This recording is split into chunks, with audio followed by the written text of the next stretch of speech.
I'm Scott Burnett. I'm doing some oral histories of interesting characters, and I'm looking at two of them now.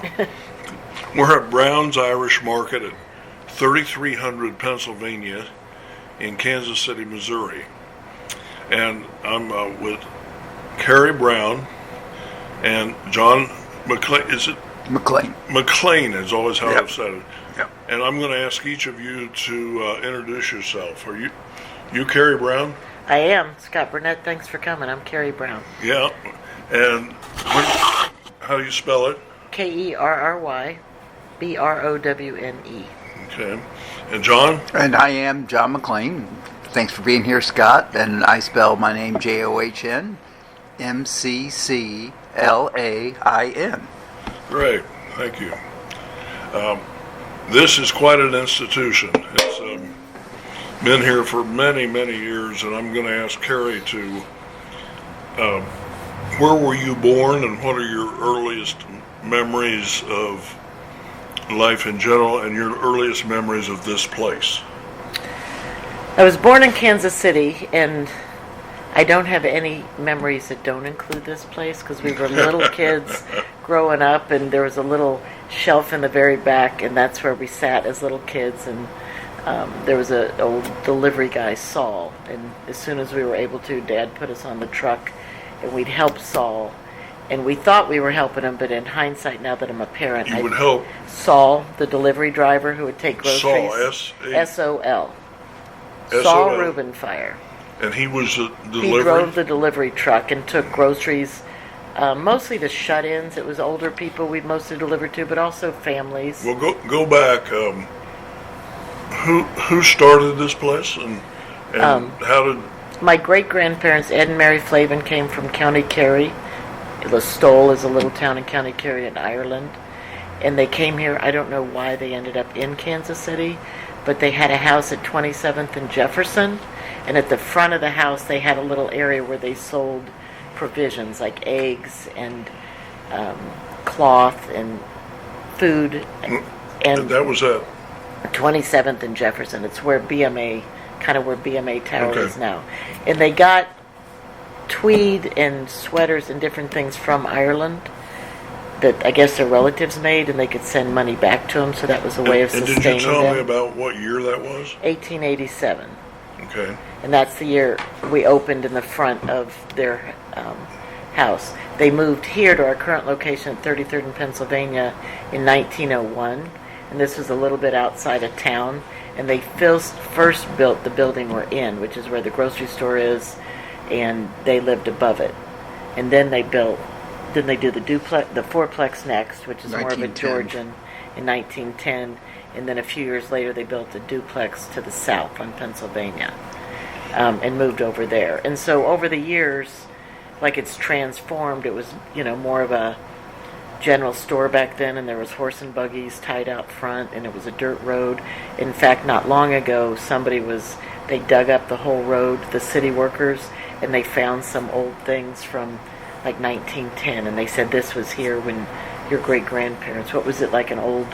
It was the rails. the rails from the old thing, and they got us a couple bricks from it, which is just cool to think. There was a spur of the streetcar, and they call it the donkey.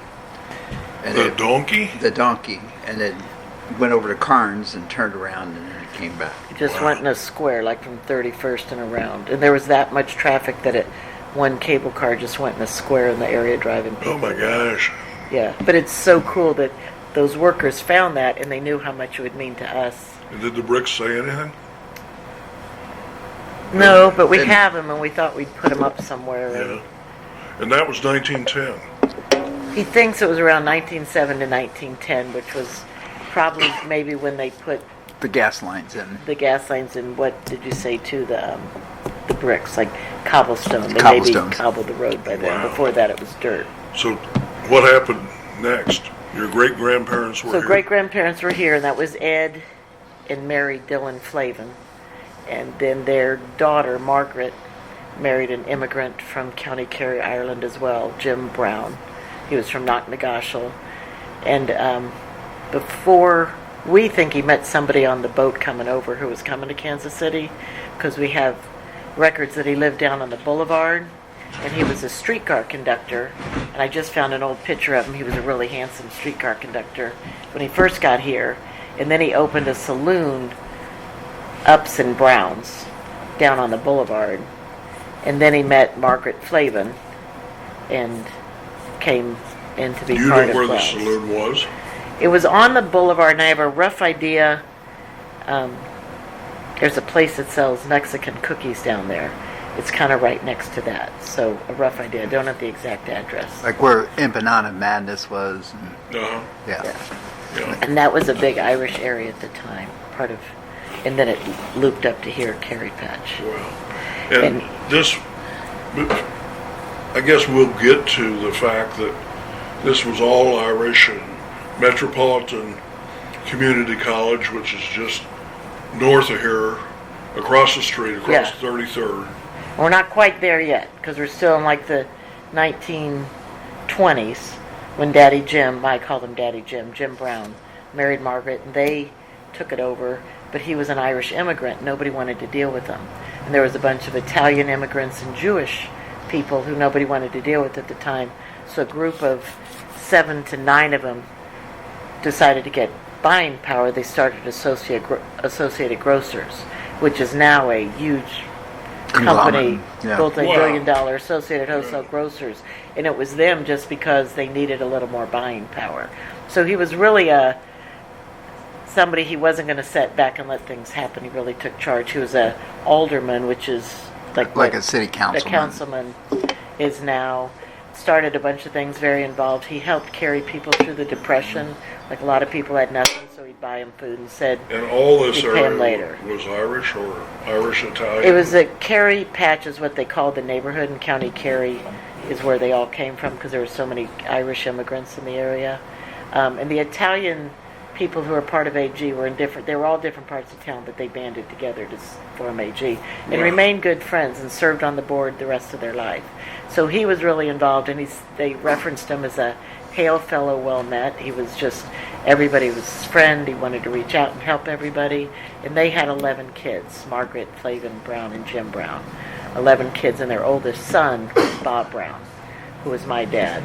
And he was a fantastic guy. He went to the war, World War II, and when he came back, he met my mom, and they married in 1955. And he bought out, his dad still worked here, but he bought him out, and they started it.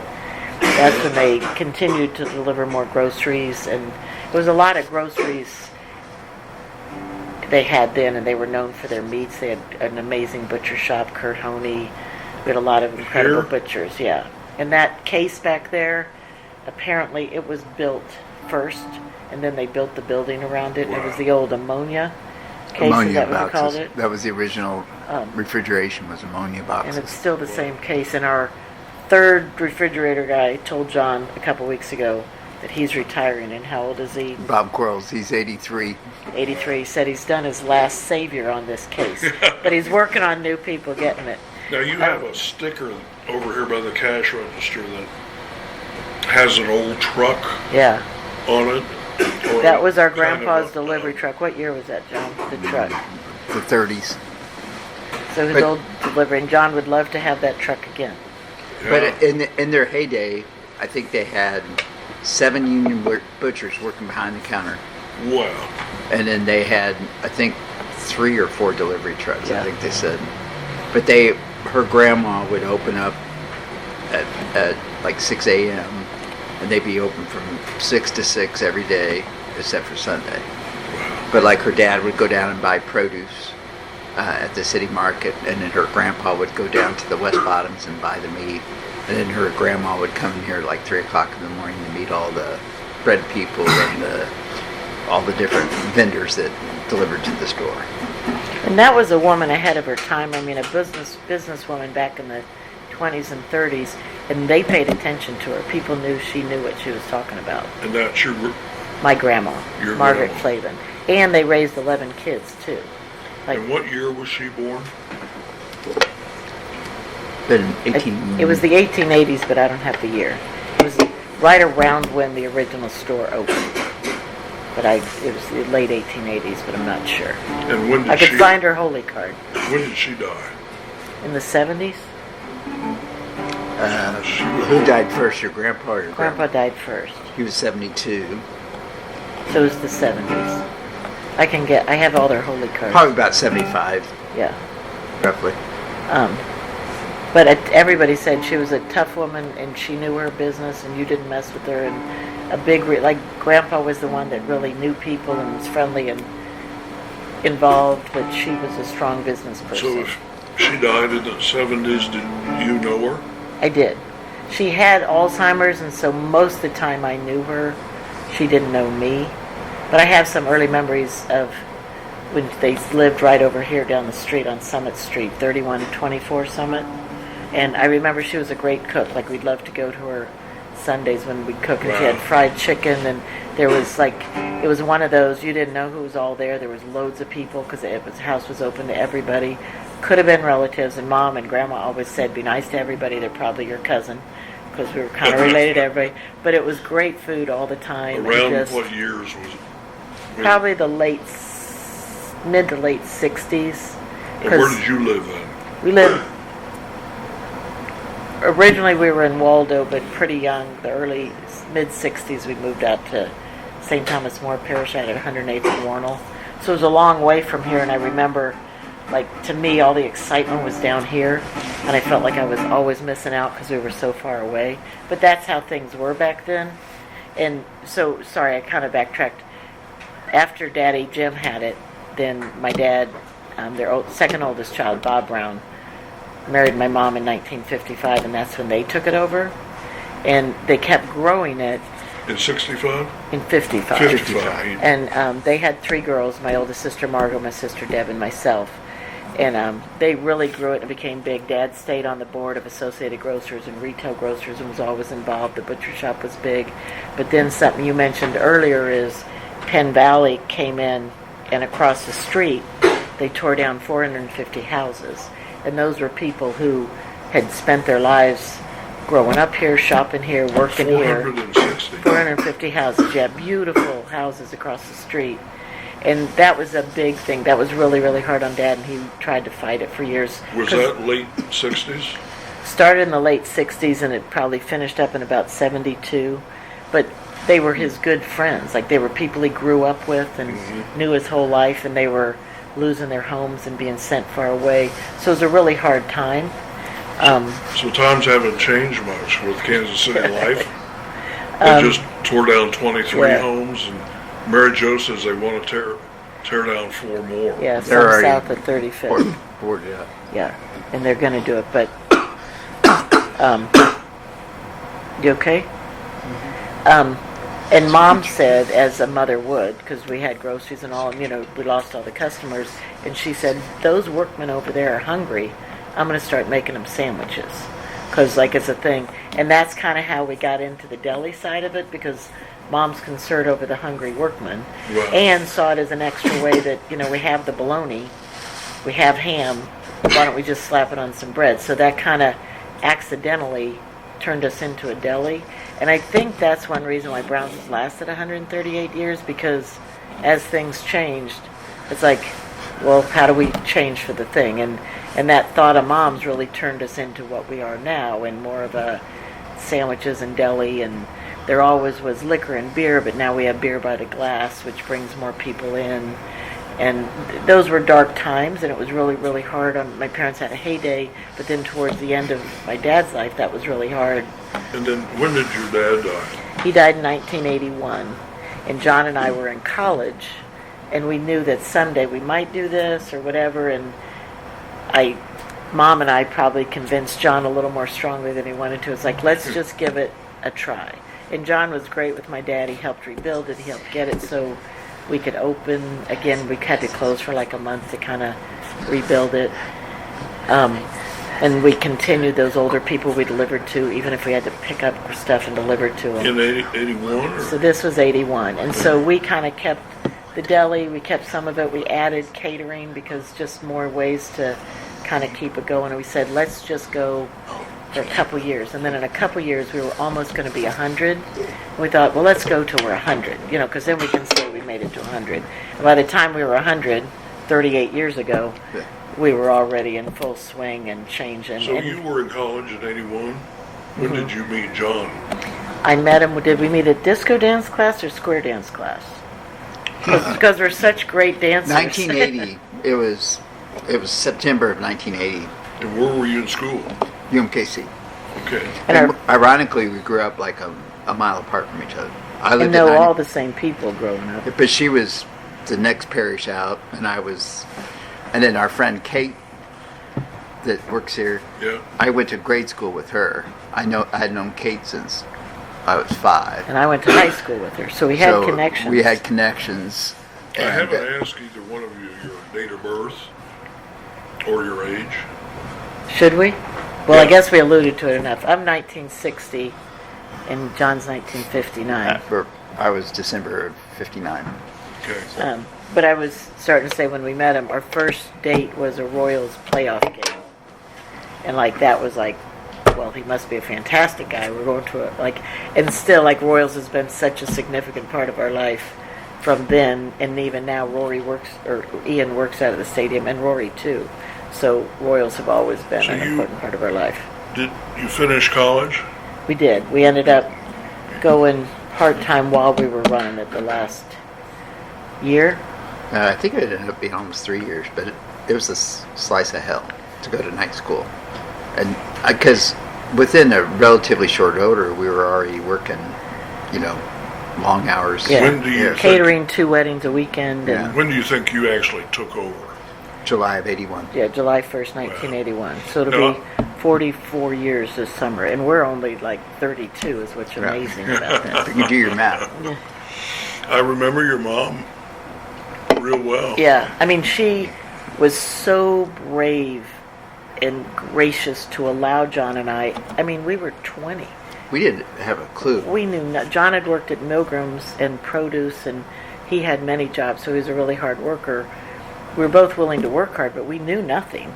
And she trusted us and really allowed us to make a lot of decisions and stood by us. She worked the till. She did the books. But you'd been here all your life. I had been, but Dad didn't have a chance. My mom had gotten sick and went up to Mayo in 80, and he went up there with her, and he was really sick, but he didn't want to tell her because he thought she wouldn't get the help she needed. So he got really sick, and we lost him soon afterwards. So he didn't have Did time. he die of cancer? He had an infection, and he'd been shot in the war, and they couldn't address it, so he dealt with war issues his whole life, so it was complications from war wounds, and it was an infection in his leg, and maybe now they call it sepsis or something, but back Yeah, then my it dad just... died of staph. Yeah. He was And- born in 25. So, Yeah. When do you remember? You remember coming here? Were Well, you? and she said that her mom coaxed me.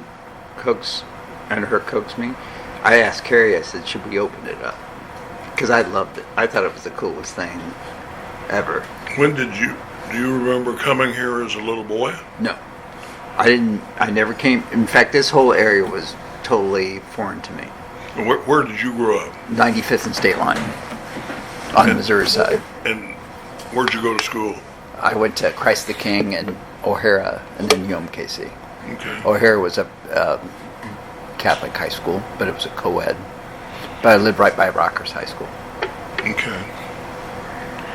Wow. my She went to- earliest memories of John here, he's a great carpenter, and I picture him building that thing in the back, and we decided to change it, and so it's well, I can do that. And he'd find some old boards, because you never buy new wood, you always find something. That's why and built that, and then all these wooden shelves here he built, and all this, and painted it also and even over COVID he redid and built all this. Well, So things like that, doing it all ourselves, I think is why we've been able 6 months ago, John gave me a snowblower, and he gave me an air compressor. I'm sure it's probably one of the first air compressors ever made. My They great don't make grandfather them. brought They it don't from make Ireland. them like yeah. that anymore, Scotty. And he came over one Sunday morning, about 4 or 5 months ago. I'm sure he should have been in Mass, but he came over for 2 hours and rebuilt a carburetor in my garage, and the thing starts on the first pole. That's beautiful. And it's just. Aren't you glad you had that this year? Yeah, uh-huh. Yeah, no better year for it. Yeah. And you've got a better one, or? I have a big one. Okay. The entire time I'm pushing it is thank you, Lord. Because it's... Yeah, this year. this year I paid for it. Well, this one works great. That Yeah. 11-inch snow, it just Yeah. was It's amazing. it moved it very nicely. It's, Thank you. What's better than two guys excited about where they're working snowblowers, especially in this weather? You were both of us lit up. I may give that air compressor to the Smithsonian. Yeah. This belonged to John McClain at one time. So I remember Rhonda and I have lived in Roanoke for 35 years. And I remember... What year was that, 87? No, we moved in December of 90. Okay. So it would be... we bought it July the 1st, 1100 Valentine on July the 1st of 1990 and moved in at the coldest day of December in 1990. Because that was that Skip that had that before. Skip Chandler. Yeah. Yeah, Skip and Regina. Yeah. And he died not too long later, and she married Steve Glorioso. Yes. Remember? So your 100th anniversary was what year? 1987. Okay. And remember, Barney McCoy was a local anchor at the time, and he did a story. And before that, we hadn't had loads of publicity. He did a story that got picked up by the AP, right? Yes. And like suddenly, like people from all over were calling us, and and to us, it was just you're plugging along. You don't realize 100's a big deal. But like Mike Thompson did a live broadcast from here Yeah. one time, and like when he was young, and then that what was her name? Cynthia Smith. They did a lot of live, but we were very fortunate to have a lot of good Well, Mahoney PR. lives here. Yeah, Mike Mahoney's I always texted here. him the other day, never heard back. Have you seen him lately? Yeah, but he'll be that. You won't hear from him a while, and then you'll hear from him a few times. And But now you say you're the oldest establishment in North America. we always believed from trade fairs that we were the oldest Irish business in North America. That's what they told us. But over COVID, because everybody had time to research, Enterprise Ireland reached out to us and said we're the oldest Irish business outside of Ireland. Wow. Which, we knew we had North America, probably South America, Antarctica. We knew we had a lot of continents, but we didn't know even outside of Europe.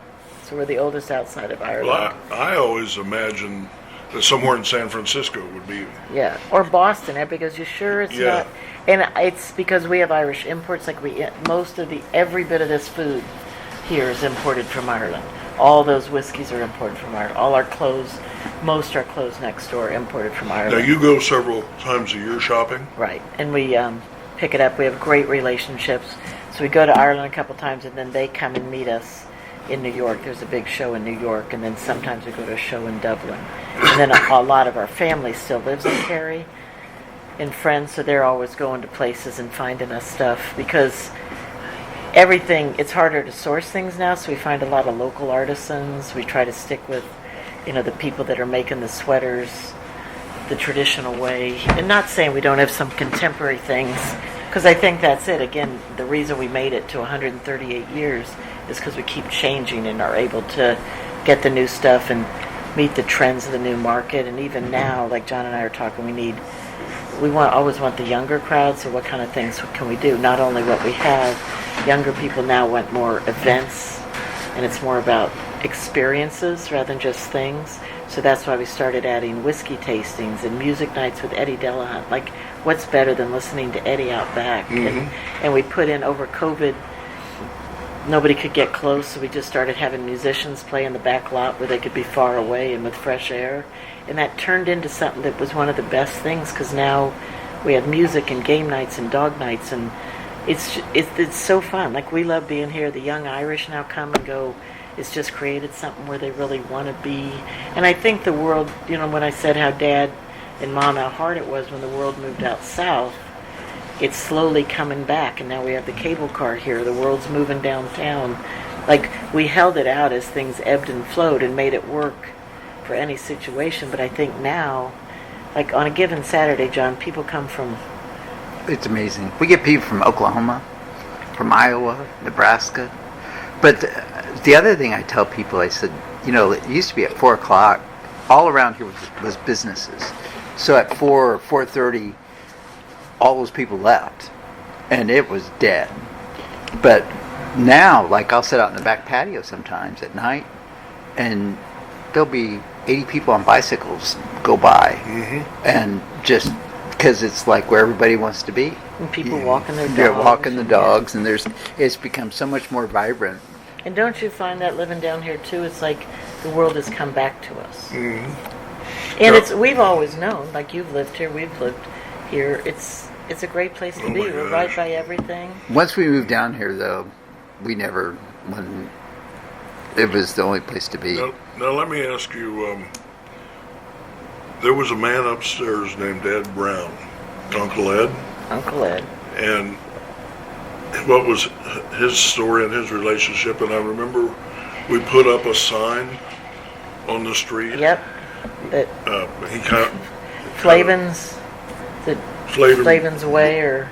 Yeah, or Browne Flavin Way. Yeah. Well, Uncle Ed, when my grandma died, the property, the business was Dad's, but the property, the 3 buildings and all of it, was in the estate. So Uncle Ed and my dad bought it from the estate, which was a great thing that Uncle Ed and Dad, had they not bought it, it wouldn't have been able to keep going. And John and I say all the time, like, we are only here because, literally stood on the shoulders of giants. All those people who made those decisions before us is why we're able to kind of bask in the glory of what they did. But yeah, Ed was great, and Ed was such a keeper of the property. He was aware of everything at any point, a lot like his mother was. Like, she knew everything that the tenants were doing, and not only was he aware of the property, he loved the neighborhood and his involvement. Like, there's a sign where he helped clean the streets, and he was not a councilman. Alderman. A ward committee man. Yeah, which is kind of like what his dad was, and so that kept him really involved. Is that what an alderman is? Yeah, they're called ward committee men. Okay. And I think this is the first ward. Okay. I think Lolly Garcia. Okay. Was a committee woman, and I think Ed was committee man. But he wrote lots of letters. Lots of letters. He was everything he was passionate about. He was very passionate about, and he didn't love change, I think would be a good way to say it. So and your dad was the same way. Yeah, I think from that generation, and they were depression too, that we don't want to change it, like something could happen.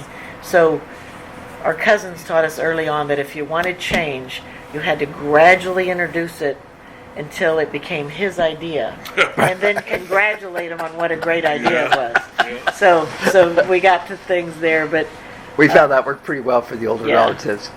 Well, tell me about the interaction and the evolution of Redemptorist Church. It's a block away at it is 33rd and Broadway. Yeah, and I was sitting here last week with the priest, Father Don.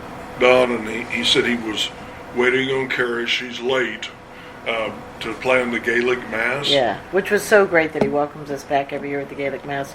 We're involved with the church, but something that happened this year at the Gaelic Mass, Uncle Ed, you talk about him, helped found Redemptorist Center, which is a center associated with Redemptorists, but they help the unhoused, seniors. And she talked at Mass last week. They get 400 calls a day of people needing help. It's just staggering what they do in this community, just this little center. And so we're really involved with that. They give out food every other week. We do a gala. We're starting a new fundraiser this summer. It's an incredible organization. I've worked with them quite a bit. They're with amazing. Julie. Julie's incredible. Father Greg was great. We just lost him this year. O'Neill. Yeah. Julie O'Neill did a lot with the seniors. Yeah. And then the Chiefs help support it every year. Ian helps the Chiefs, gives out turkeys on Thanksgiving. But so, especially since Ed was one of the founders of that, we feel like that's really carrying on something that mattered to him, Uncle Ed. But the whole parish, like Grandpa was a usher up there, and a lot of the old Irish men were ushers, and there was pews with people's names on it. So, and if you go up there, there's little tags. So we always try to sit in the Browne family pew, and still really involved. She had 3 aunts that were nuns. 3 aunts that were nuns. Oh. Okay. And some of them resided up there. Or at least they started there, right? Yeah, and ended there because there was a retirement village where the center is now. Tell me about your business cycle. I know Christmas and St.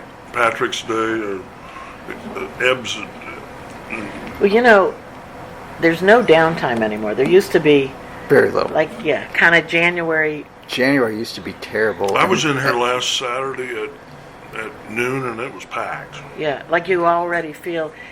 Every weekend is that way. Yeah, Every because- Saturday and that's, is good. John was saying people come from all over, and we go, what brings you to town? And they go, you guys, we've been following you on social media. We Wow. came to see it. So, I mean, that's a huge honor. And then, Yeah, there were people here from Lincoln last week. Yeah. yeah. And you know what a lot of it is? Like, John has an amazing personality, remembers people that came 20 years ago. I do not have that memory. So people say, oh, it's you guys. But a lot of it is our customers. Like, Pete McCluskey will be sitting there, and somebody will come in for the first time. Or you'll be sitting there, Scott, and I've seen you do it, and say, hi, my name's Scott. What brings you here? And now you've engaged with this person, and now that person feels connected.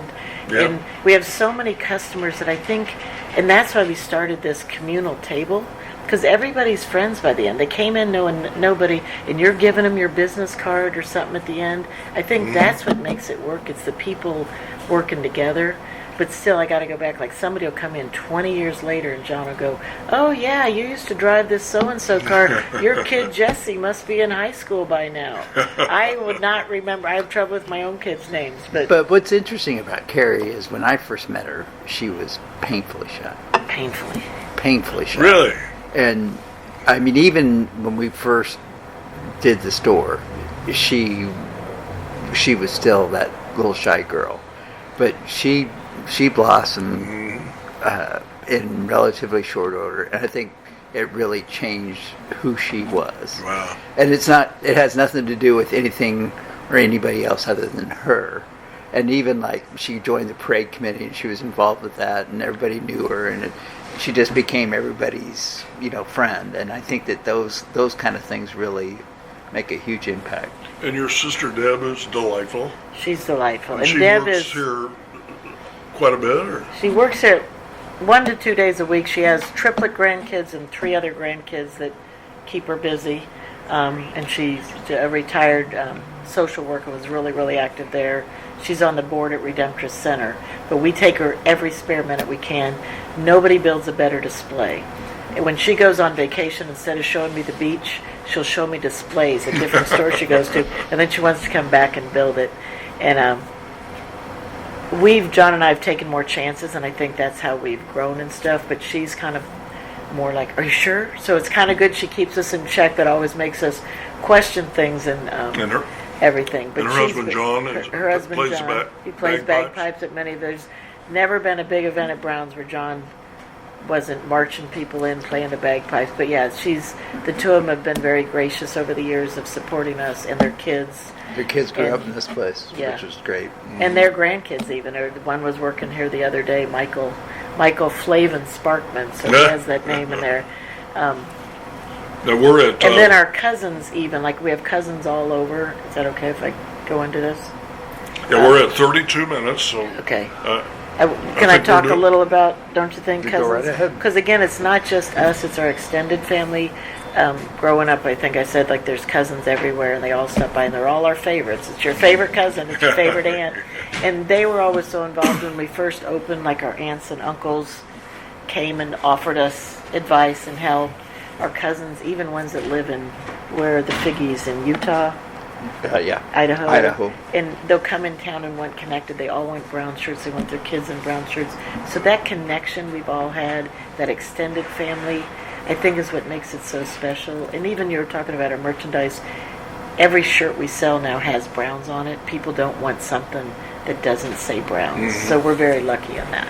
But like she had her grandpa had a brother that lived in New York, and he had children.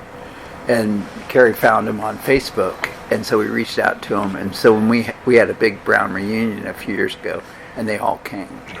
And these kids are all walking around, look, my name's on the shirt. And I hated to burst their bubble and say, there's a lot of your name on a lot of things in this place. But they were just, it was so freaky to see them because they all had such distinctive, like, they had those same facial characteristics as her other cousins. Yeah. Yet we had never... Your dad was one of 11. Right. And I assume all those aunts and uncles are gone. Yeah. They are. We lost But- Aunt Patty was the last one. And remember 3 Patty. became nuns and 2 didn't marry.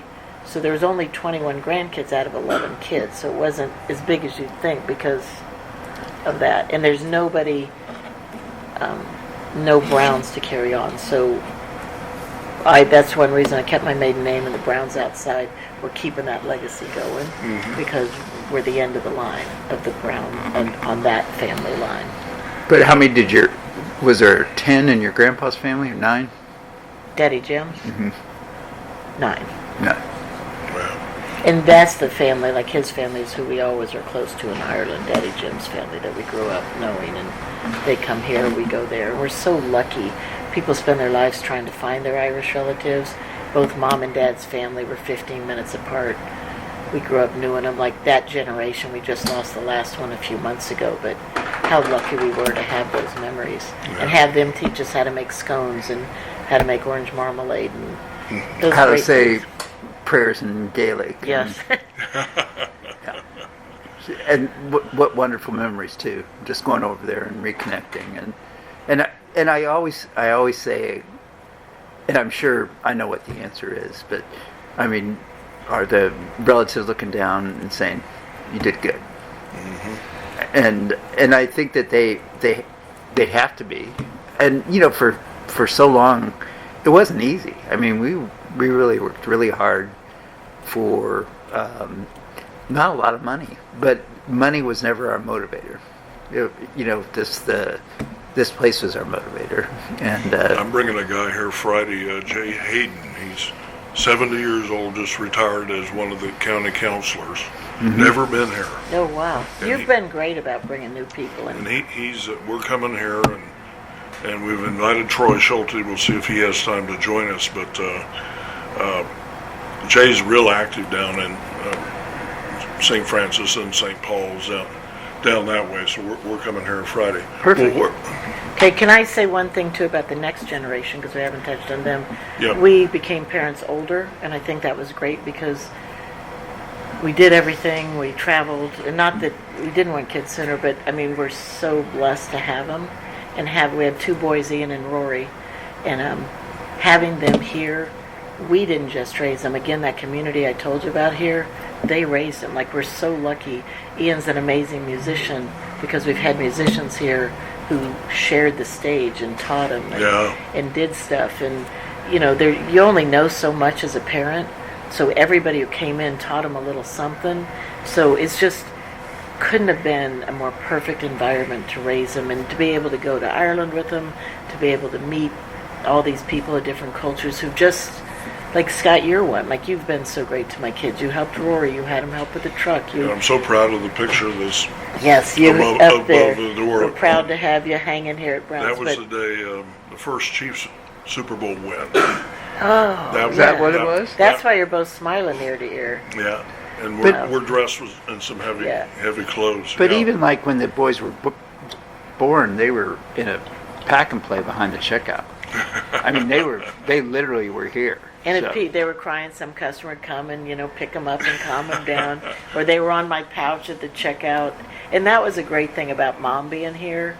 I mean, Mom worked here when she was not up to it. Like, if she'd push, but she got to be here with us and her grandkids. And, well, with one. She died before Rory was born. But that was so special to be able to have the generations working together. Well, I remember the Bishop Bolin dedicated the room The where walkthrough, you opened up. Was there any one event in your lifetime here that stands out more than anything else? You know, there's so many days that I've said, best day ever. And it like one time, when we first did our street fair, when we turned 120, this lady from Enterprise Ireland, which is the Irish trade group, said, that's a big deal. You need to have a party. So we had a big party out back, and the elders played, and, I mean, thousands. We closed the street. There was like 4,000 people. And It was a lot. I was probably here. yeah, I'm sure you were. Yeah. Pete was the MC, and John and I were standing back to him, and he gave John a cigar, which my dad was a big cigar person, and he and John had a cigar, and Pete said, your parents are here now, and they are so proud. And I remember that so clearly. I'm thinking, yes. they're definitely here and part of us. So, That's nice. and I mean, but there's been lots of those moments. Oh, but yeah. that one just, when the parade, I was co-chair of the St. Patrick's Day parade for a while, and when it was here, and then my mom was Grand Marshal. That 2002 was a big year. Yeah, because she was Grand Marshal. Ian was born. We took her to Czechoslovakia to see the Infant of Prague. She had a lifelong devotion to the Infant of Prague. Came back and she was the Grand Marshal. And then Now, say that again, John. there's something called the Infant of Prague, and it is the church is in Czechoslovakia in Prague, and we took her to it. We were in Ireland, and we thought we're going to go over, Oh, wow. and it was absolutely amazing. And she Wow. was in a wheelchair, on oxygen, gets out Pushing of the her, chair. pushing her through the streets of Prague in cobblestones. Yeah. She got to the foot of that church and she goes, I'm walking up those stairs. And she Wow. did. she climbed up those chairs like it was her life dream to go and see that. Wow. That's neat. And for her to be Grand Marshal, I mean, she'd given so much to the community. She was a hairdresser and she used to go to nursing homes around and cut people's hair for free. And just she loved on people. And even since she's died, so many people said, I came in when I was at my lowest and she gave me a little Infant of Prague medal and it got me through. And so, yeah, Neat. that was a really special time. So that year of her being Grand Marshal, That to was pretty see her spectacular. so happy. Well, Yeah. thank you, guys.